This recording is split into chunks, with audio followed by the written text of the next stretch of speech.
Hey everybody, this is XL 10 Minute Leaders Live, sharing with you insights into the world of leaders come from all different kind of backgrounds. They might come from society, business, software. Joining us today, we have Trevor Ewen. He builds software, he invests in businesses, he invests in real estate. Coming at us all the way from New York. Trevor, welcome to the show. Thanks for having me on today, Graham. It's great to have you here. So we've got 10 minutes together. Are you ready? Absolutely. Let's do this then. Formalities first, Trevor. What's on Trevor Ewan's business card? Well, I think I'll keep it simple and just say there's an email address there, and it's just my name, Trevor, at stg.software, which is the domain you can find us at. Okay. So what does stg.software do? So we're called Southport Technology Group, and we focus on software that's operationally and business focused for companies, SMBs that have no tech staff to speak of, really. Or if they do, maybe it's an IT manager or someone in the middle, but definitely do not have developers on staff. And there's a huge market opportunity here because a lot of these companies need a little bit of custom software, not too much. A lot of times it's just stuff to enable their business. And we can provide that for them at a price that's just a little better than hiring their own staff. Okay. So you give them the ability to have their own in-house staff, but through software. Pretty much, yeah. And Right. typically you could imagine a workforce automation problem where they have some kind of manual process they've been doing for years and they want to just get rid of it. Not so they can get rid of the people, but so they can get those people doing more productivity. So once they move those people along, the process ends up building on itself and they realize, wow, if we can automate that, we can probably automate this. And this is another thing we can get going in the process. Isn't that the space that people at Amazon want to solve with no code, but giving non-developer staff the ability to write their own and create their own apps? Is that your space or are you competing with that? We are, how should I say, complementary, I would say, to it. To some extent, we might compete with it. A lot of times we're the people they call the moment the no-code solution gets a little too complicated. And I'd never shy someone away from one of those solutions. I mean, we always say if you can get it off the shelf, go for that. If you can do it no code, go for that. But you are going to hit the end of the road with both of those options. And the area where we often see this happening the most is something very bespoke to the business itself. So say like a sales CRM or sales process management tool, that stuff is, there's tons of those. You can pick up a vendor off the shelf, no problem. Most sales processes use a very similar kind of playbook style. But then if you're in insurance underwriting, then the way you process documents, that's probably very specific to your business, right? So that would be the area that we would focus on more. And we'd say, don't want to worry about your sales process unless, of course, it is extremely unique and bespoke to your business. And focus on that last 5% that really is your differentiator. Why isn't there in that space, for example, with insurance documents, a HubSpot or a Salesforce equivalent? You would have thought there's money in there, so why aren't people solving that problem in that way? Absolutely. And it might be eventually. I think one of the things that goes on is that they're maybe too small or are perceived as too small of markets at the moment. And then the other thing is just sometimes it's just tying two systems together that the business has decided for reasons of their own to use, but the systems aren't supposed to be integrated in any particular way. So there's a very popular accounting system out of New Zealand, and I believe you might have had the founder on Xero. Yeah. Xero's great. So we're doing a Xero integration right now, and it's a really good example of my company also happens to use Xero, so I'm a fan of it. But the business we're working with, they buy up Australian family businesses, and they're funneling all the data right back into the Xero accounting system, but they don't really want every single one of these companies to be interacting with the accounting system. So they have a separate portal, which is going to push data into there. And that's another example of something that's just, it's not a large enough set. It's a large set for them. It'll be a bit business differentiator for them, but it's not a large enough set of opportunity for someone to go after that in the SaaS space. Interesting. Yeah. It's an interesting space to be in as well. I mean, the problem's big enough to merit you being there solving it, but it's not massive enough that somebody can write a simple or even generic enough that people can write a generic SaaS solution to it as well. Yeah, So that's that interesting middle ground, and it touches so many businesses now as well. Okay, absolutely. cool. Let's talk about you then, Trevor, your superpower that you bring to the table. You are from what kind of background? Are you a developer, a coder yourself? How do you approach this problem?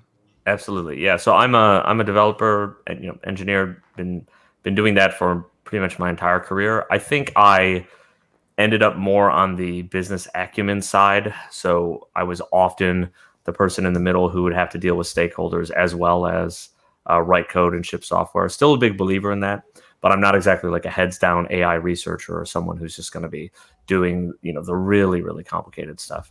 And this has been a good opportunity for me. I was able to go to get my MBA as well and kind of round out my business credentials. And that puts me in the mixed role that a lot of entrepreneurs find themselves in, where I'm doing a lot of business development, managing an operation, managing the team, and then also having to make, architectural and CTO level decisions in terms of our strategy. I'll say, to follow on to that, the superpower is I at least believe it to be the case that I'm very good at creating standard operating procedures. So one of the things I want to do is get myself out of the process as much as possible. And software engineering, I think this is my diagnosis, has suffered a bit from kind of the artisan problem, where every software engineer is very unique in how they approach the problem. And that's great and interesting and hyper useful when you're working on a very complex experimentation oriented problem. But the customers we are working with are very price oriented. And a lot of the things they need they're not standard in terms of the business outcome, but they are standard in terms of the way we could build the software, very standardized in terms of the way we could put the pieces together. So we can limit our set of choices and, deliver that price back to the customer. So an example would be, we always use the same database. We always use the exact same framework, and we have the same kind of project setup. And this has massive, massive advantages to us. One, it's quicker to ramp up a new project, but also we have the labor force advantage. None of our developers will ever say, "Oh, I can't work on that because I'm not familiar with it." All the projects are pretty much the same, and we're going for that uniformity and that standardization so that we can then give a better price down the line.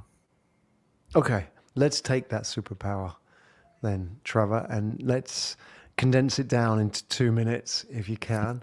Sure. And let's imagine you're now consulting to an SMB founder, and they have a business. It could be insurance business, and they don't have the budgets to necessarily, hire a CTO internally, and they have a problem that needs solving. And maybe the problem that they have now is they don't know where to start, where to begin, as opposed to even hiring somebody to do this. Let's say they have the document problem.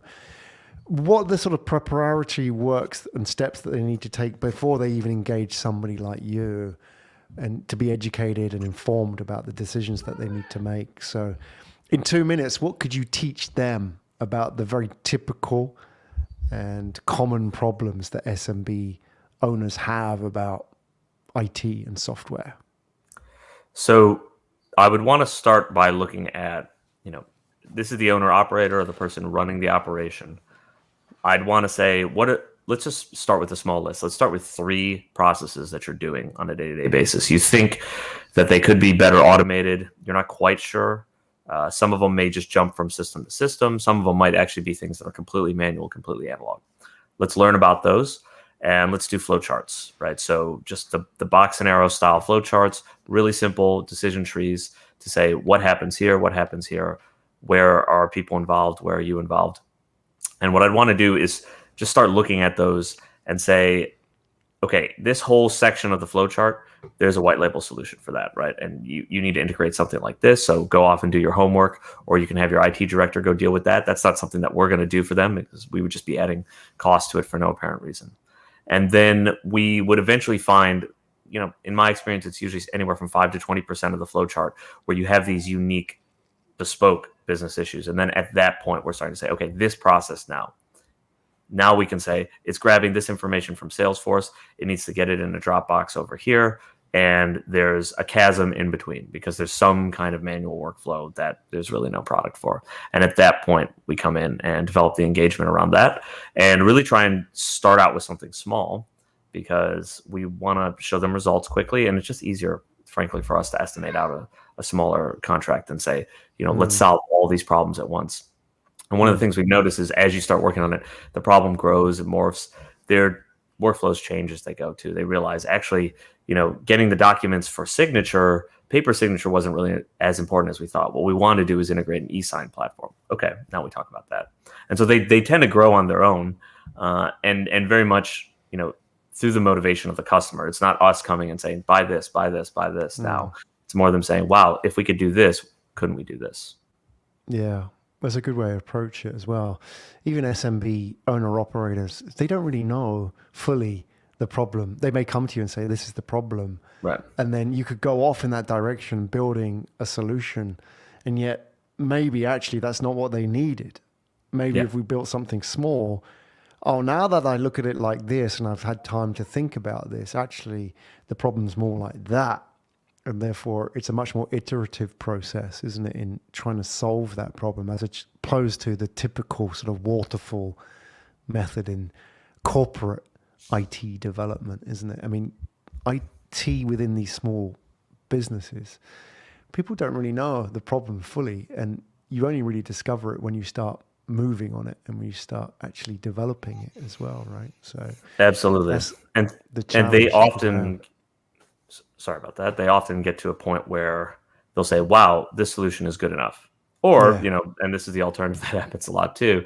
This solution's not good enough. And here's why. We found out another thing that's, going to be a dependency there. And so we say, okay, fine, let's keep building on top of that too. But the initial process of self-discovery, it could start with a conversation. And to be honest, most of my customers have started with a conversation over dinner or at the bar.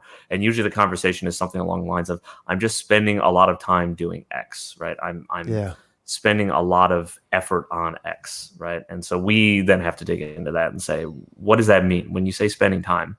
And if it's something that cannot be automated, if they say, I spend too much time playing golf with my customers. Okay, well, that's something you're going to have to deal with. Maybe you could have a better scheduling protocol. But a lot of times it's this clerical, operationally oriented work that we could definitely give them a leg up on. If nothing else, at least have a whiteboarding session and figure it out.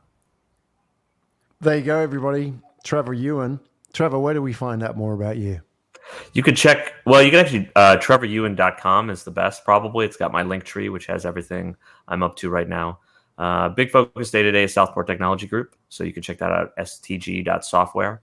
And appreciate people hitting me up on LinkedIn, Twitter. Really appreciate you having me on today, Graham. Thank you, Trevor. Likewise, great for you to join us as well. I'm putting it out there. The call's out there. Go and check him out. You've got the details. You've got his website. Trevor, thank you for joining us today.